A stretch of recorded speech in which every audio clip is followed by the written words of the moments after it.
get by. It resides between my eyes. Walked through the fire, came out better on the other side. See, life's like a beach if you find the sand. And right now, I feel like 100 grand.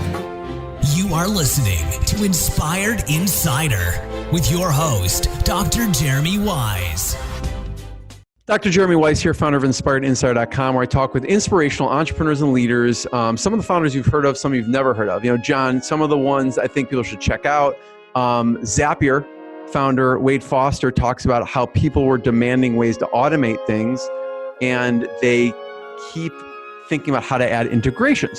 You know, this relates to Chargeback. I'll introduce John Munro formally in a second. Pipedrive co-founder Ermas talks about having brain surgery, getting married, moving from Estonia to the US all in the same year. At the time, they had over 10,000 paying customers.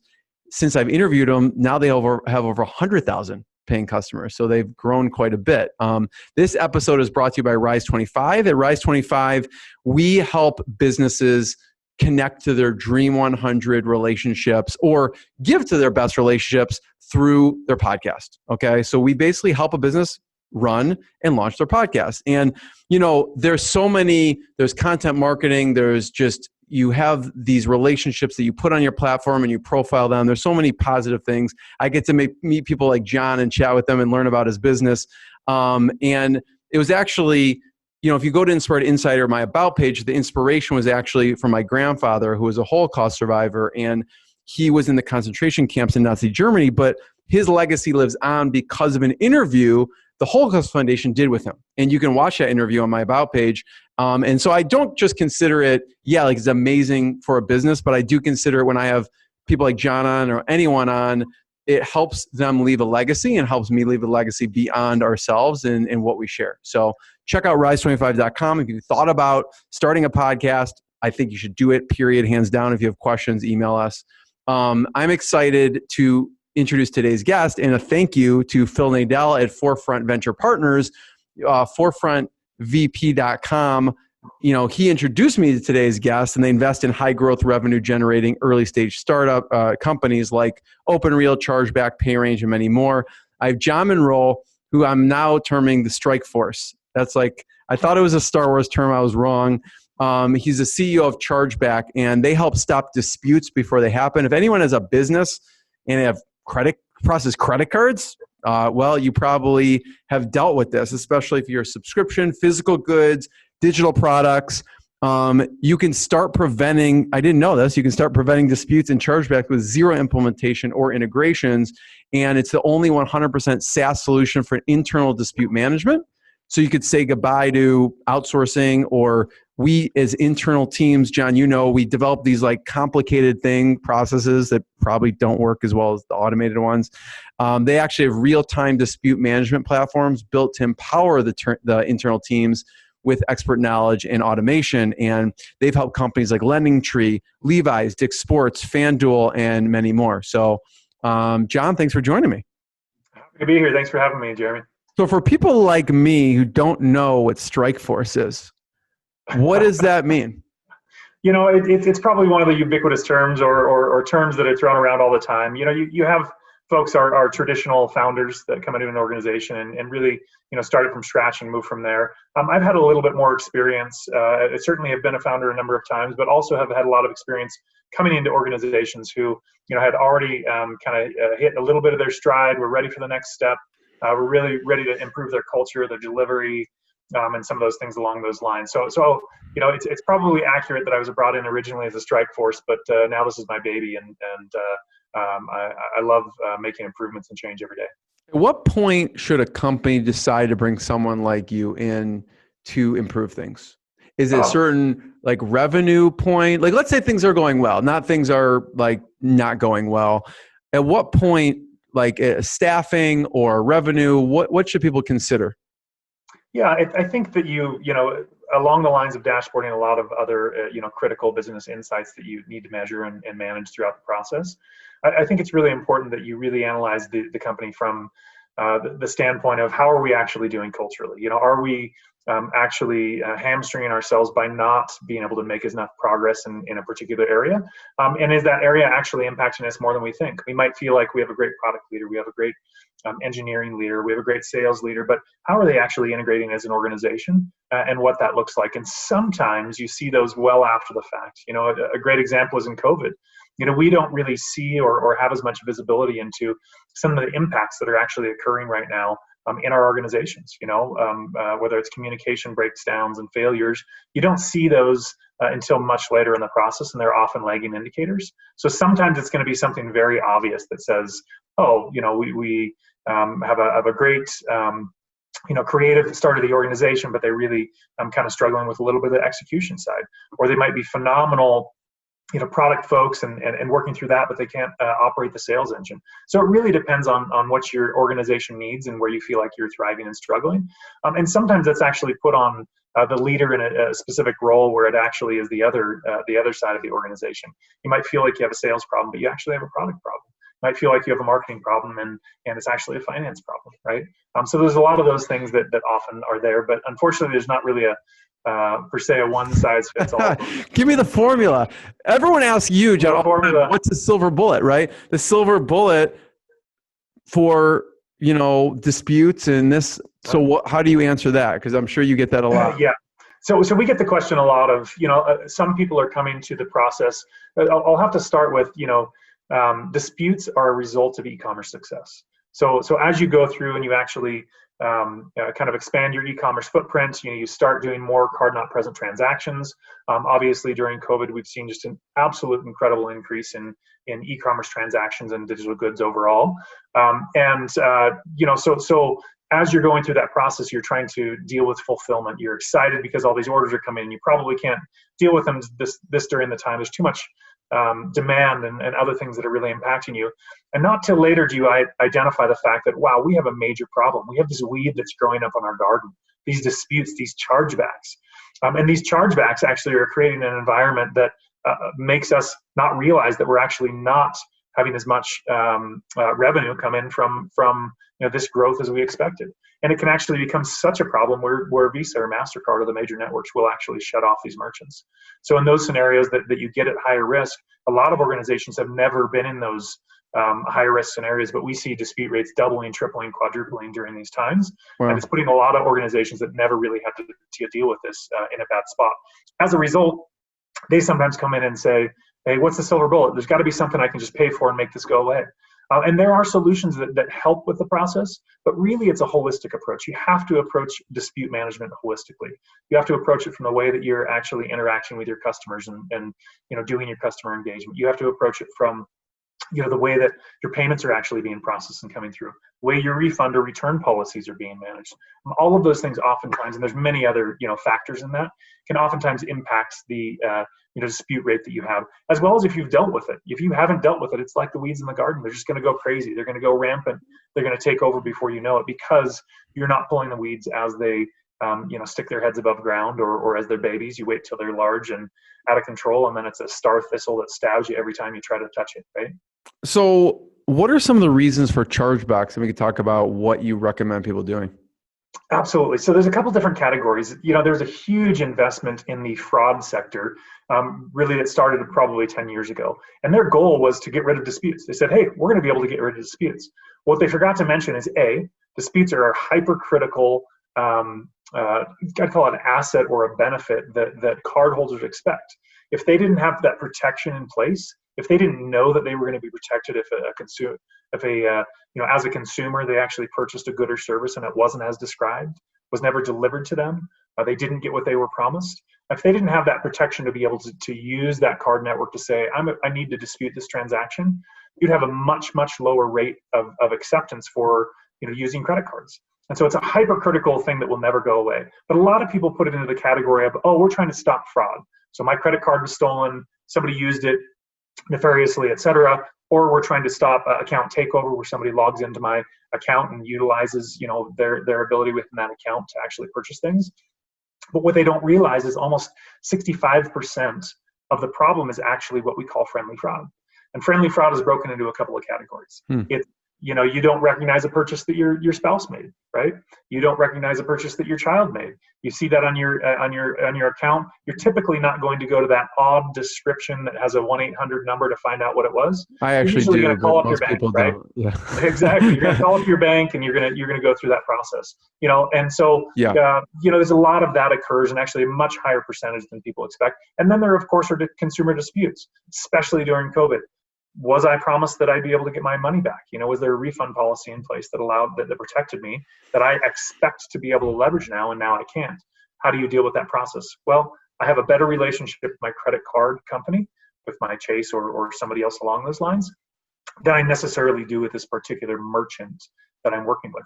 So there's a lot of customer experience challenges within that ecosystem as well. So the friendly fraud, and then so that's where they charge back, but they actually made the purchase. They just didn't realize someone made the purchase. They either didn't realize they made the purchase, or they are trying to actually do what's called chargeback fraud, which is, a consumer claiming that they didn't get it. Unfortunately, there's a lot of that now for some of these larger online retailers, because, somebody bought that exercise equipment from Dick's Sporting Goods, right? And all of a sudden they lost their jobs 2 weeks later. Well, they didn't know they were going to get a raise from the federal government, which was kind. But before that, then they decided, oh gosh, I just can't afford this anymore. And it's a terrible story and a terrible scenario. But they did purchase that good. Dick's Sporting Goods delivered what they said they should. They have the treadmill. They've been using it for a couple of weeks, and now they're trying to not just return it, they're actually trying to dispute the transaction. So scenarios like that can occur that really put a lot of these online merchants kind of in a precarious place. And how do they preserve that cardholder or that buyer as a future customer, right? Because oftentimes they do want to preserve it. They just are trying to get through that scenario where somebody's abusing the system. So someone comes to you. Is it the scenario where they're just experiencing a high volume of this, or what do companies come to you? What's the biggest issue they're experiencing? Absolutely, yeah. So there's some thresholds that they have to manage. So I mentioned a little bit earlier that if you have too high of a dispute rate, you can actually get your ability to process credit cards removed, right? Visa will shut you off. They'll start by finding you and kind of put you in a bad category, but they'll actually shut you off. So for a lot of merchants, they don't want to get anywhere near that risk point. But oftentimes what we find is that they'll come to us and they'll say, hey, I'm getting close to the 1% threshold that's been established with Visa. I want to stay away from that, or 0.8 or something along those lines. I want to stay away from that. What can I do? And so we have 3 or 4 different solutions that we can actually apply to them. Some, as you mentioned, that don't require integrations, that are just automated and create some auto responses to take down the dispute rates. Some ability to actually refund some transactions and make it that. And then there's also the ability really to provide a better dispute response process, and to assist from that standpoint. And the ancillary benefits, which are sometimes even more powerful, is we create for these merchants an ability to create a better customer experience.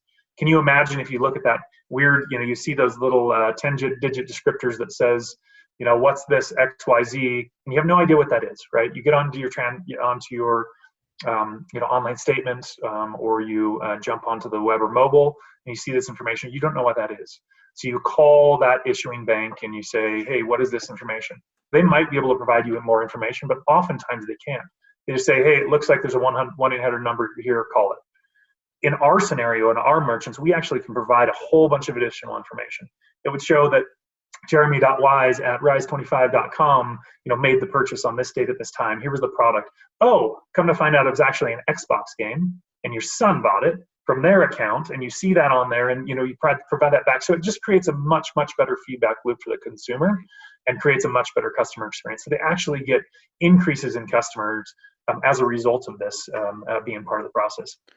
And then I'd say that the last kind of ancillary benefit is we actually have the ability to increase acceptance. So the number of transactions they can accept and they can identify as not being fraud, because many of these transactions are mislabeled as fraud, even though it was these consumer disputes or friendly fraud or something else along those lines.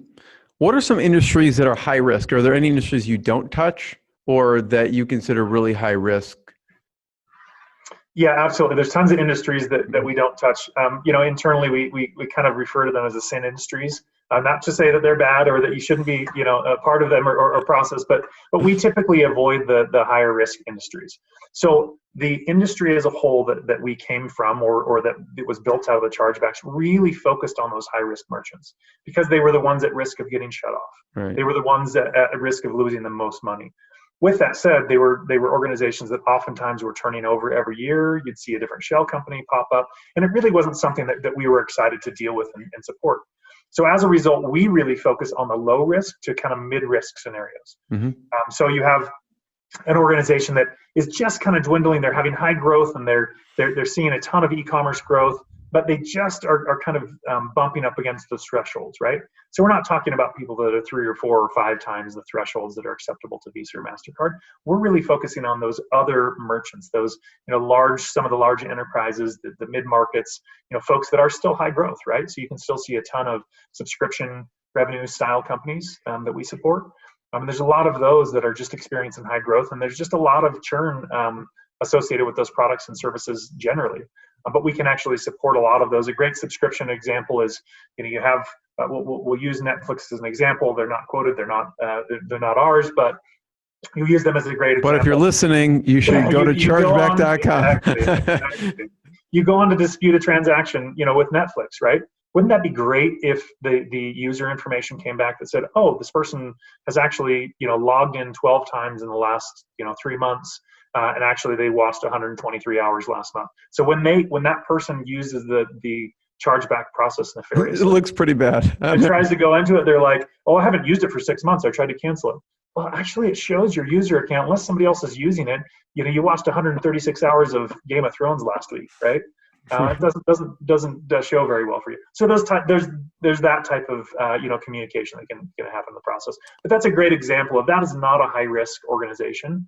That's one that is a legitimate business that is really kind of driving that process forward. And again, I'm not trying to cast any shade on any of these organizations that are phenomenal organizations that are higher risk, but that's just not our. Well, I'm just saying, like, even a high risk, I would imagine would be like hotel and travel, because that's probably a high risk. It's not, I don't know, would that be in the sin category? Yeah, they're not in the sin category. Yeah. No, but they're really high risk. Hotel room, but not for us. Yeah. Yeah. No, those are just higher risk organizations. So we absolutely support those, and can support the hotels and certainly the travel. But you have to remember that they have higher dispute rates, but they oftentimes still are not actually hovering above those thresholds. They're still usually able to stay within the industry established thresholds. They're going to be closer to the top, so they care more right up front. But they're still not at a 2 or 3 or 4% dispute rate, except for right now during COVID. So would online marijuana, I don't even, you can buy medical marijuana online or something, what would be considered one of the high risk that people wouldn't touch? Yeah, so you typically have some of the we'll kind of nutraceutical style organizations, and again, there's a lot of organizations that support these groups very well. We have some other competitors that I'm happy to refer folks to when they come to us and want support there. But nutraceuticals. Sometimes it's let's say the porn or some of the gambling sites, some other things like that that we wouldn't support. So there's other things along those lines that really fit into the high risk categories. So I want to talk about some critical changes because, we mentioned in the beginning, John, the strike force. So when you came in, what were some of the key changes you implemented or directions that you kind of put in place that helped? Yeah, so in many organizations, especially startups, you ask the question of when do you know that there's a change that's necessary. Doesn't necessarily mean when you know that you need to make a major change, but you start seeing things across the organization that kind of drive you in that direction. So from that standpoint, one of the challenges for the organization is they had great ideas, they had wonderful customers, but they were trying to bite off more than they could chew, right? They were making some incredible headway within the market. We're doing a lot, but then delivery was starting to kind of wane, and they weren't able to deliver quite as much as they wanted to. And again, incredible team. I've been absolutely blessed in this role because I have some amazing leaders, amazing team that actually is supporting me and that I support on a daily basis, right? So it's been incredible to walk through that, but there really was some, your ability to say no is oftentimes as strong as your ability to say yes. So the things you say yes to can get you a long ways, but if you're not seeing a lot of no's along the way and you're not identifying the things you're not going to focus on, then that can put you in a kind of risky scenario. So early on, did the company take on some of the clients that you wouldn't take on today? Do you feel like nutraceutical companies or things like that? Sure, absolutely, yeah. And we unfortunately, when I joined the organization and some of my key leaders that are with me now, we actually went through and we helped some great merchants that we just weren't going to be right to support, help them onboard to other organizations that could support them better. So, and again, it's not always just straight send industries. There's a lot of organizations that really just want that magic bullet, set and forget. They don't really want to deal with the process, and that's great. And we have some great solutions for those folks as well. But sometimes, when it's just too much, it's got to be a fit. Say that again. It's got to be a fit, like from not maybe sort of like a cultural fit, because like if you're saying, well, there's no magic bullet, and they're expecting a magic bullet, then there's going to be an issue on both sides. Absolutely, yeah. We're not going to be able to live up to their expectations, and they're probably not going to be the partner that we need to make both parties successful. Are there certain questions or things? I love this topic, by the way, John. Yeah. Are there certain questions or things you have in your process to make sure that you filter out those clients that are going to be a bad fit? Like, what are some of the ways? Because sometimes it's easy to tell, and sometimes it kind of gets in that gray area. Well, if we take it, we may see an issue 5 or 6 months from now. What do we do? So what are some of the ways you filter out clients? Yeah. So a lot of this is based on workflow. We have some very simple questions that we ask around, what are you intending to refund? Do you want to refund every single dispute that comes in? Do you not want to refund every single dispute? Sometimes, and of course we don't want to share too much of this of our magic sauce that makes us effective, but sometimes when somebody says, I want to refund all no matter what that tells us is the fact that they're not actually trying to address the dispute process. They're not trying to improve, how they're delivering their services. They're not trying to improve their, for example, return policies or refund policies, that might impact these. They don't necessarily care about, having those customers come back to them. They really just want the problem to go away. And so there's things along those lines that we can ask that put somebody in particular categories. We can also ask for dispute rates. If they are at a 4 or 5% dispute rate, they're probably not a customer that we're going to be able to support. And again, to your point, we're not going to provide the solutions and frankly don't want to in a lot of areas. We have the ability to, but we actually don't want to, cater to those organizations because it doesn't help us grow. It doesn't help our the really strong automation features that we have in some of the kind of machine intelligence that's in place that we continue to grow. It doesn't actually, help that process. It doesn't educate us more. It doesn't help us to, improve the win rates that we have on the disputes that we do respond to. It doesn't help us to increase the deflections that we can have before anybody, before it even just becomes a dispute. When you're asking those questions of your issuing bank, the cardholder is, we want to be able to add more value in that process, which actually decreases that overall. So some of the things along those lines.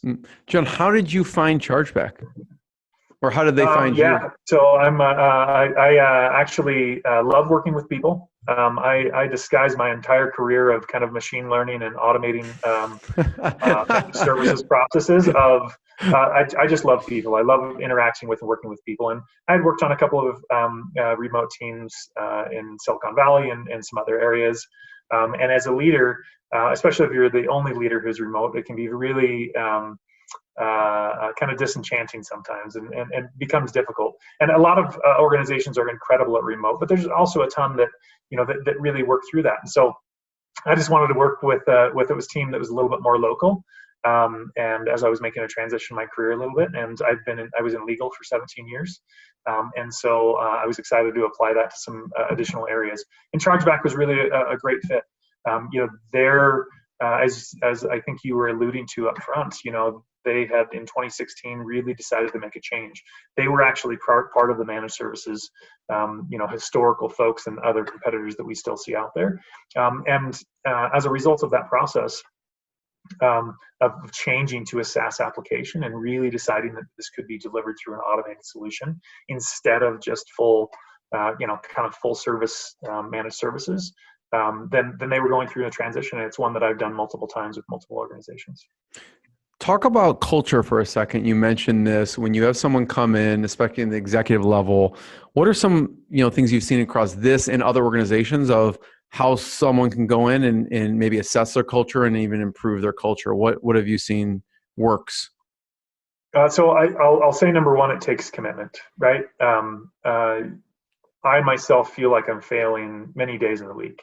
I feel like I'm putting in the efforts. I'm getting a lot of great outcomes, but I'm just not addressing it from the or attacking the problem from the right angle. I might not be doing it with enough empathy. I might not be doing it with enough kind of love for that individual and what they're doing.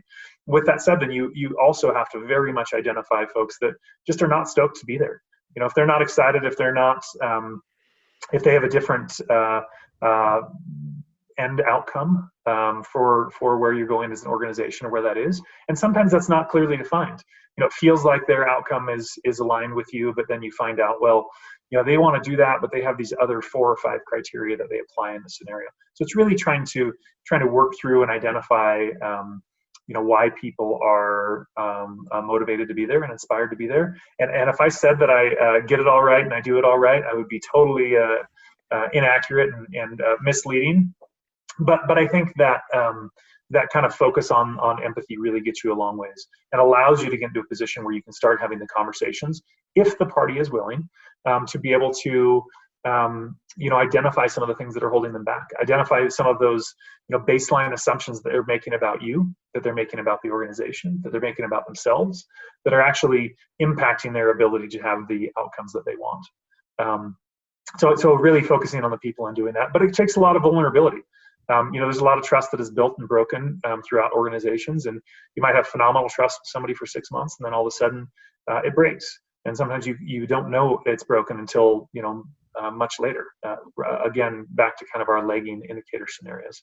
And so once you identify those, really being able to go back and create enough trust again to be able to rebuild the relationship. And I think that's kind of culture overall. You can't have the ability to employ and build and sustain great teams without having a great organization.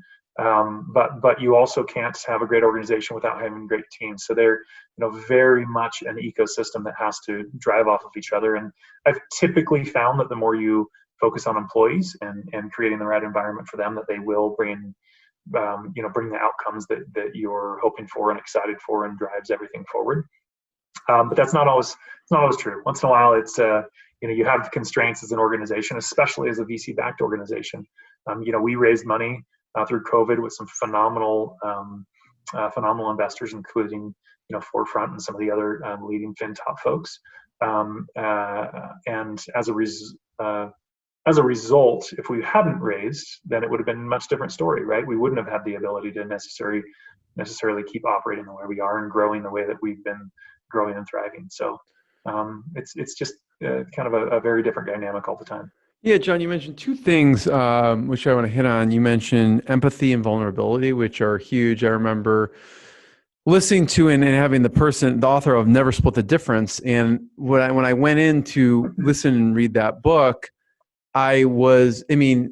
hostage negotiation. Anyone who hasn't checked it out, check it out. It's FBA hostage negotiator, and how he basically gets hostages back from terrorists. And so, and his main thing, which was the last thing from my mind, was he talked about empathy, in the process. And actually that's how he conducts the negotiation with empathy. And so I thought it was really interesting. I'm curious if there are any resources or books that you look at or recommend for maybe leadership or culture along these lines, anyone that you've read or listened to or you recommend for people?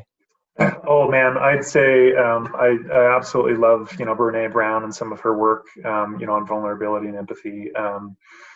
You find it in the oddest places. Somebody might not be either willing to or aware enough that they're actually talking about love and empathy, but you oftentimes find those themes throughout. So any sort of core leadership book that can take you through that. But even Lencioni and some of those other folks, you really find some great resources in there that take you into the category of and empathy can sometimes look like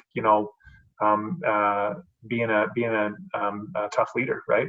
And really holding somebody accountable. It's not always just, I'm empathetic that you have a scenario that you're dealing with, or that I see how this scenario would be impacting you. The most difficult balance you find as a leader is when to say, I want to be empathetic for your situation, but we have to find the end to that, right? We can't. I had a leader ask me recently that was kind of asking about, okay, when does that empathy end? And I said, when it doesn't serve the organization, and you have to decide as your organization, how far that goes, right? It can't go on forever, and so if you don't have enough visibility into, hey, how long am I empathetic for that at-home situation, the personal situation, the struggles that you're going through, or other things like that. It's tough, yeah. If you're not communicating, then there's no way to know. But so I think there's some of those, communication things that can drive that as well. That's tough, yeah. John, I have two last questions. First of all, thank you. Thanks for sharing the journey and Absolutely. Some of your advice. And people should check out chargeback.com. Great domain name. Thank you. Amazing domain name. Was that? We'll take it. We'll take it. Yeah. I always ask this Inspired Insider, what's been a low moment maybe in the business realm, and on the flip side, what's been a proud moment for you? What's been like maybe a challenging point or a time period where you had to kind of push through certain things first? Yeah. Culture is always tricky. When you have personalities and historical times that, where people have biases that have been created based on the situation that they were historically in. And even if the situation changes, they're still going to bring those biases to the new situation.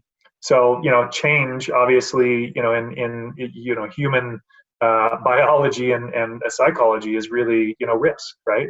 And so we naturally turn on our, fight, flight, or flee sort of scenarios across the board when we see change. And so we can't, you include change with those biases that you're naturally going to bring without even realizing it. And it creates a major situation that you have to deal with. And I will say, as an organization, the organization has been through a couple of, major kind of changes across the board of who are we? What are we? We're a managed services company, now we're a SaaS organization. Yeah. Okay, now we have, one set of leadership, now we have others. Now we have a original founding team, now we have, some different leadership that is in. And so, there's just so many of those things that can either positively or negatively impact an organization, and people's ability to navigate through that in a way that moves everything forward, moves them forward. Even realizing there's so many times where I'll come into a situation with a bias and I get halfway through and I recognize, or sometimes it's all the way through and the damage is already done. And then I step back and I'm like, why was I so frustrated? Oh gosh, well, that person was kicking off this particular fear in me, or this. I will just share that low and high point, I'll say raising funds during COVID had absolutely every emotion all during the same time. We went through a couple of weeks when we're about 3 weeks into our fundraise, 4 weeks into our fundraise, and really starting to get some significant interest. And within about a week and a half time frame, more than half of the folks that were, kind of vetting us in due diligence and going through dropped out quickly.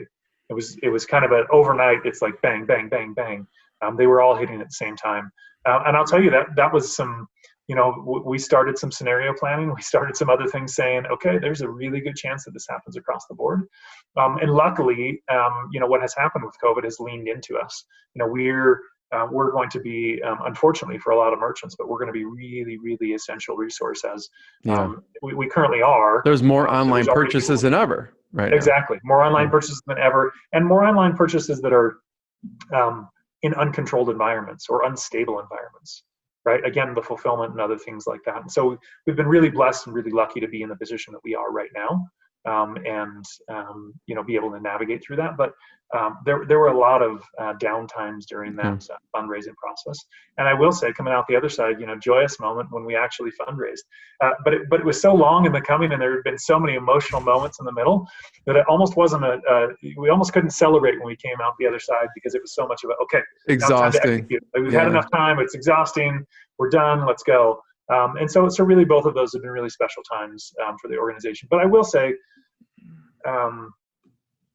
if I transition that to the proudest pieces, I am absolutely so proud and feel so blessed every day to work with the team that I've had. Some founders that are just absolutely incredible that I get the opportunity to work with, and a leadership team that is incredible, and all the way down the entire organization. We have some folks that, in other organizations maybe wouldn't get the respect that they get in ours. They're hypercritical to our to our growth. They're hypercritical to our strategy. They're hypercritical to serving our customers on a daily basis, getting that happy customer list to kind of go through the roof like we've been able to over the last year. And that's probably a big thing. A year ago, we asked the question of, hey, let's look at the list of happy customers that we can quote. The sales team was asking for that. And we said, oh, well, kind of these guys. And within a year, we've totally flipped that on its head. More than 50% of our customers are quotable, referenceable, and that seems like a small number. But that's just it's a tough industry. I mean, you're dealing with disputes. I mean, that's what you deal with, right? Totally. And sometimes people don't even want to get in and want to share the fact that they're using Chargeback, right? Yeah. We have some of the biggest brands that I'm sure and you work with, and they've contractually obligated us not to share. Yeah. And we can't even talk about it. I would argue, though, if you take it that seriously, that's something to be proud of too, right? If you're like, we take this seriously, we want the best customer experience. I mean, absolutely. I could see, maybe they have a different mindset around that. Absolutely. And you're right. We've seen a huge change in that, where it was kind of a negative. We're fighting against our cardholders. That was the mentality historically for our chargebacks. And we're changing that to, no, we're supporting our cardholders. We're supporting our consumers. We're creating a better customer experience overall, from better communication, even in the dispute channels, to making it feel a lot less like litigation, and it feels a lot more like collaboration. Yeah. I want to thank you, John. Totally appreciate it. Everyone check out chargeback.com and check it out. Thank you. Thanks so much, Jeremy. Appreciate the time. What I got, you can't buy. It resides between my eyes. Walked through the fire, came out better on the other side. See, life's like a beach if you find the sand. And right now, I'm feeling like $100 grand.